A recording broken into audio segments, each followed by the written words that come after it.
Okay, a different type of intro for your Kin 225 class for Wednesday, February 3rd is from the depths of the Chillibeck basement here.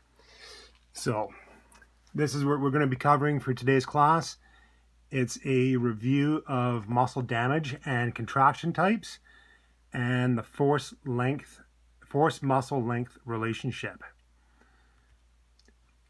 So multiple choice question for you here. What are characteristics of exertional rhabdomyolysis? The correct answer here would be all of the above. So it's a condition where you have severe muscle damage. That leads to elevated muscle proteins in the blood. So your muscle is going to break down because of the muscle damage. And that's where you get this elevated myoglobin levels. And that can lead to kidney damage. So your kidneys have to filter a high level of proteins from the blood. So this is the hazard of doing too much muscle damaging exercise in one exercise session. And a good example of muscle damaging exercise is exercise that requires eccentric contractions. Now we've got this mix and match thing here. So I want you to match the numbers that correspond to the definitions on the left-hand side. So this is just a review of muscle contractions. So isokinetic corresponds to contractions that are constant velocity. So isokinetic would correspond to constant velocity. Isotonic corresponds to constant force.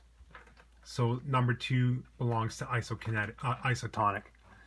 Concentric is a contraction type that you'd use, for example, during cycling or swimming. So your muscles are shortening during contraction, and that's characteristic of a sport like cycling or swimming. Eccentric, good example would be a contraction type that's important when landing with control. So eccentric is when your muscle is being forced to lengthen and you're trying to contract the muscle at the same time. So anytime you're doing downhill skiing or landing in gymnastics, gravity is trying to force your muscles one way and you're trying to prevent from, say, falling down in your landing in gymnastics, or prevent yourself from falling down. So you're contracting your muscles at the same time. So eccentric matches up best with something like number 4. And then isometric is a contraction that involves constant muscle length.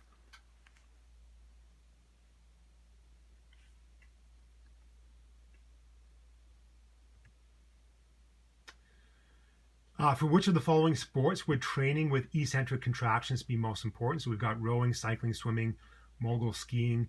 The best answer here would be mogul skiing. So mogul skiing, I've got a quick video of it here.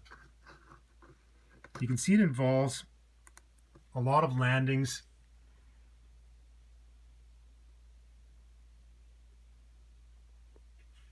Maybe it's not going to play for me here.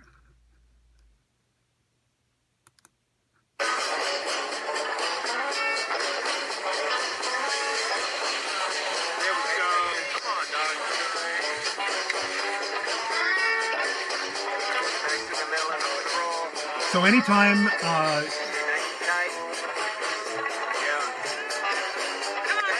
anytime you do an action where you're landing, like going downhill skiing, you're doing a lot of eccentric contractions when you're actually landing.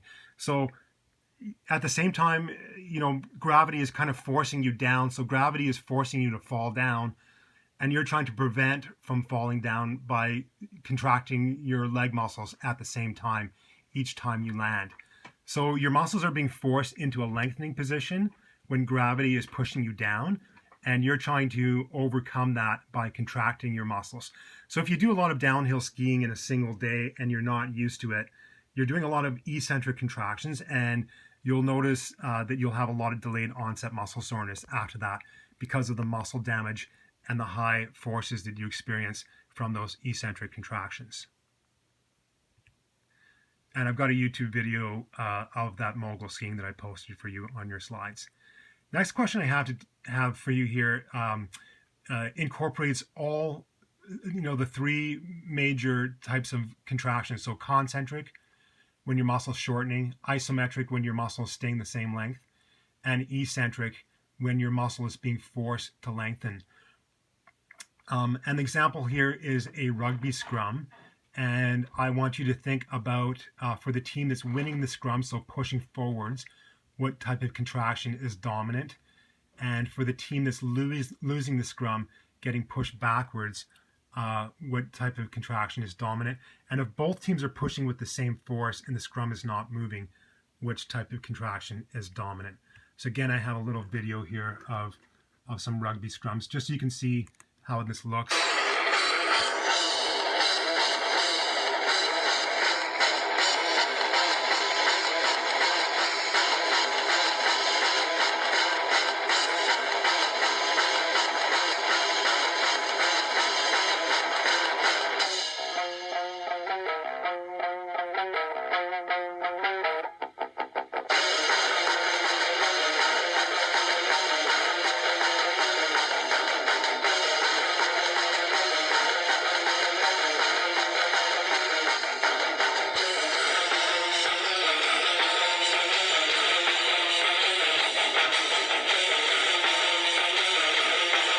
Anyways, you get the idea. In some of these scrums, one team is pushing the other team backwards, and sometimes they're pushing with the same force, so they're not really moving.